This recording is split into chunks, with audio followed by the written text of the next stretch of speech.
chelụkwanụ nya Eziowelle adigo Eziowelle elugo ọna no sikwe ya Eziowelle elugo ọna ka nkọlụ na ihe mere na this video ụmụnne m biko ebe nọ na-enweta video akabaru share because this is a true life story. Ya mere na Eziowelle o nwere onye ma na Eziowelle nwere onye me ya contact to verify the story about the person because name of location was mentioned here, name of onye atọrọ was mentioned here, and the person made the video was somebody making amakwama in that location. Kedu ihe men sometime in November 2024 a man abịa the man na-akọ na town ụzọ bịa ka ọ ba abịa ewe gbalide egbo gbacha tọlụ nwoke wee naba made investigation niile a na-eme afọ ya. Then ndị kidnap the man and later reach out to them akpawa this man kwuru okwu na this thing na they later contacted them wee kwuo okwu si na gịnị na ha need 50 million. The man si na he ji 50 million na si wee mee gịnị si gbudata okwu. Also that was the last time he heard from them. That was the last time I know from these people. Then after I said and dakwa ka abata Eziowelle of a sudden this year apatakwa ebe nwoke na-alụ no ko the man nwere uncompleted bi na obidogo ụlọ wagbo imago ana na-alụ no na-alụ dị ụlọ onwe ụlọ na-alụ de chine wee mee na ka apụtazi kita somebody amara ebe mmadụ si we bebe we megini we tiwe bikon n'ụlọ nwoke na-alụ enwere ajụ ihe ya bụ mmadụ na-eme na-ajụ ndị mmadụ na-anọzikwa with your senses ihe niile ọ bụrụ unu fọmfoju akpa iwelu bikon na-echi n'ụlọ mmadụ ya kwa ụlọ ịma na onye anyị kidnapụrụ onye kidnap na anụbere onu ya unu eweli bikon na amount n'ụlọ ọ na-alụ uche meso unu elego dị ụlọ kerie ya mkpirisi kezi and the man na-ekwu this man na-ekwu okwu asịkwa na even nya nwa na-enwere mgbe kidnapụrụ ya ọnwa 3 days n'aka ndị kidnapụrụ ya kịta ewe kidnap onye nka na-afụbere ya anya and somebody a na-amarọ ka obi wee bịa wele ụlọ mmadụ na-alụ the worst if ebe eti biko na etili ya na-eziti ya na the parlor of the house so which means elego dị ana ha legi akpakọlịta ka ha si eme gịnị ka egbulise ya na nkeji and gụwa na-eji ego ana o complete building na mmadụ onye atọlụ no iri ejegoli ya kedu ihe bụ your plan anazi onye jidezie ego alapụ bịa. I keep asking myself onwezi onye jidezie ego alapụ bịa kedu nke bụ na mmadụ anọkata nọ mee ihe ka mmadụ dị ndụ na-eme ihe ka onye nwụrụ anwụ. Amụrụ m the level of wickedness the some of our people no I keep saying it na especially ndị Anambra by this ndị Anambra by the wicked ndị Anambra by the wicked especially onye afọ ha na ofu ojide ha na ofu change na-eliju afọ ojide ha na ego na-eliju afọ if the true wickedness of some of ndị Anambra by ha the wicked no the wicked because kedu other way to explain wickedness on abroad here because nene this video. Ana m ekele unu afọ m Anthony Ojemba Chigbo awụ onye Ọdịda village na Eziowelle Idemmili North Local Government nke Anambra State. Akwụ m n'iru be nwanne m nwoke ndị kidnappers bịa kidnap ọ na-achọ ịbata n'iru be m November 10, 2024 or Sunday ka ọ na mgbede Sunday after 7. I wee chere na gate m wee gbawa egbe wee kidnap him. Up to today, I know from him. Apart from mgbe ha na-demand, ha kpọrọ na-demand ego 50 million, sekwa ha 50 million asị.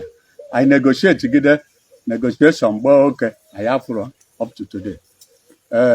I report him to I met director DSS mgbe ihe a mere. I report him to police. Police took action, and the action is still in progress. Mana ihe butere m tata bụ na mmadụ bịara yesterday wee send their surveyor na beacon ha tiri n'iru be ya na ebi ebe a ụlọ ọ na-arụ arụchabụ onye kidnap. Isoro m bịa nke a bụ n'ime ụlọ palọ biya ka another beacon there. N'ime ụlọ palọ bụ onye kidnap ka another pilon palọ dị. So mụnwa na onwe m na-ekwu okwu a ekidnapụrụ m na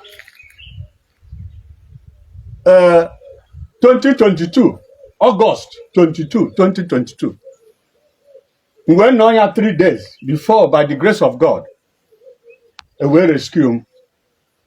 Ama m ndị kidnapụrụ m ọ bụrụ na m achọrọ igbu ha mana the law ka m na-eche to take their course. Ana m ayọ director DSS na-ayọ commissioner of police Anambra na-ayọ AIG na zone 13 na-ayọ all the security agencies to come to our aid so that we will not take laws into our hand. A kidnapped victim whose matter is unsolved, that somebody came and put beacon in his house, uncompleted building.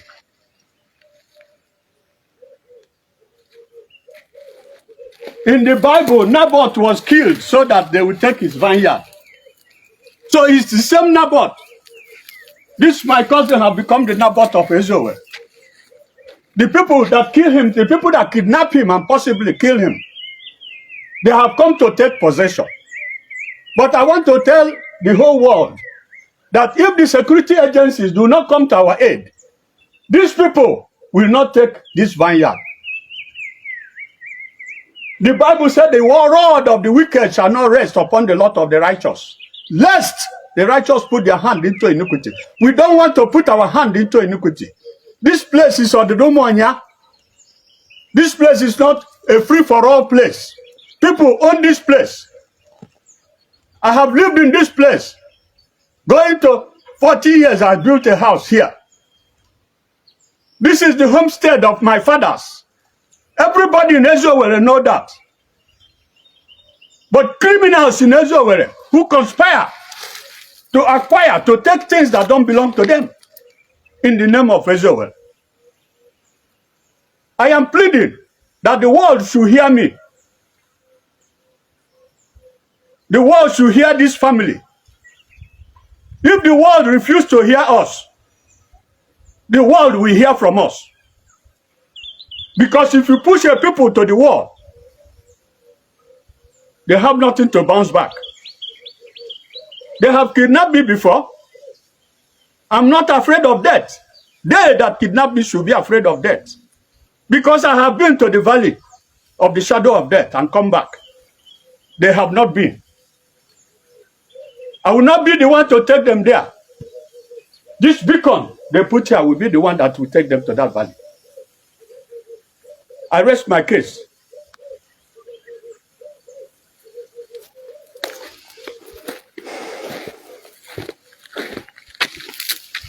Show the building. Show the building, Ralph. Show the building. These are blocks. So these are blocks that the young man put here to finish his house. These are the blocks. Those are sand and concrete. These are sand that he put up here. And people are putting beacons all over somebody's house. This is another one. Follow me. This is another beacon. In somebody's house. In somebody's homestead. These are